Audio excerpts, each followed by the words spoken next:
Ryan here with Fletch Deep TV.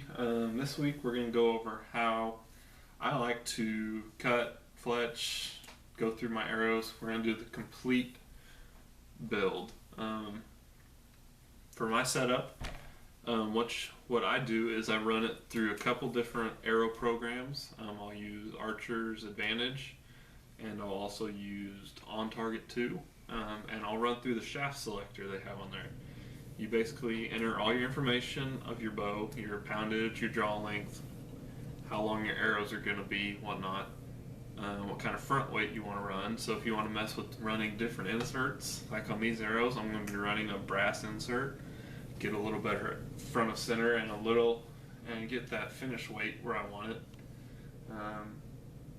And that'll tell you if your arrow's going to be too weak, way too stiff. Usually stiff arrow is not going to hurt anything. Definitely play towards the stiff side if you're on the line. But if you can get an ideal shaft that's just right in your optimum zone, that is going to be the most forgiving setup you can get to. So for me, I've selected these Black Eagle Carnivores, and these are the 250 spine. Like I said, I have a long draw length, and I'm going to be shooting 72 pounds.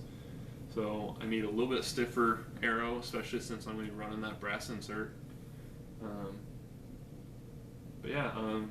So far the tolerances on these arrows are really good. Well within the 3,000ths that I ordered. I'm sure if I would have ordered the 1,000th arrows, they've been a little straighter, but so far I haven't seen one break 2,000 yet. So really good especially for the price on the 3,000ths versus the 1,000ths price. And after I get done going through the whole setup on these arrows, they're going to be really close, if not every bit as straight as the 1,000ths arrows. There's a couple videos out there on how people do this. The Gold Tip website has some really good videos on this, how Tim Gillingham sets up a couple of his arrows and how to pick them and whatnot. So there's some stuff out here, guys. This is just our opinion and how I go through it. So stay with us and I'll walk you through it. First things first, get the raw shafts in. I don't order pre-fletched or anything. And basically what I know my overall length of what my arrow cut down to. So what I do first is I go through and I number all my arrows. Just write that on there in Sharpie.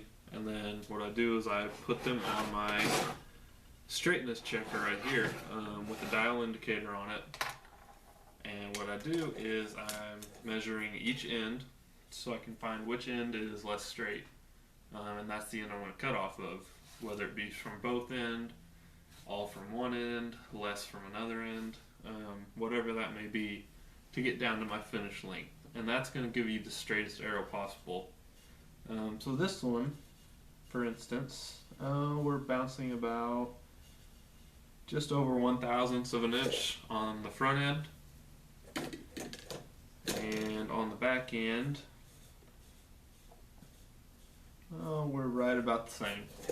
So on this one I'm going to write down on this piece of paper,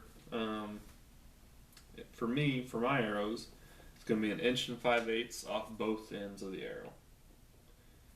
Now if one side of the arrow was measuring 2,000ths straightness and the other side was 5/10, then I'm probably going to leave the 5/10 and I'm going to cut off all of the 2,000ths in. And then just go through, do all your arrows like this, cut and square them, and then once you get everything in, you've got the straightest possible arrow you can get. So that's the first part of when we're going through building our arrows.